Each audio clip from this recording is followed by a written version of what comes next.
Well, this is the importance of having your routine gynecological examination. And so this is kind of the proponent of having the annual exam. So we understand, and I think we're going to get into kind of the guidelines in terms of pap smear screening and kind of how we schedule that and how often you should have it. But in addition to that, we want you to have routine visits with your provider, because sometimes there are symptoms, but sometimes there aren't. And so when you have that routine guideline or that routine physical exam, you're able to identify things that you may not. And so we want to be mindful of that, because often the biggest thing that I get is patients had a baby 20 years ago and everything has been fine, so they haven't been to the doctor.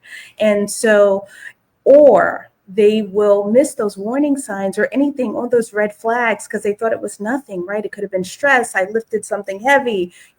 We also provide a lot of reasonings for things that may not be like right, but we know our bodies, right? And so what we get you to the office, often I have patients say to me, you're going to kill me. I haven't been to the GYN in 10 years. And I say, no, because you're here today.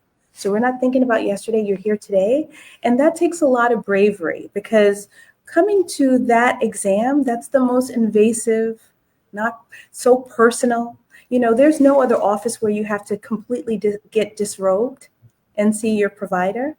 So again, we have to give our patients their accolades for making it in the door, and then making sure that they're treated with such respect and humility that they will return as well.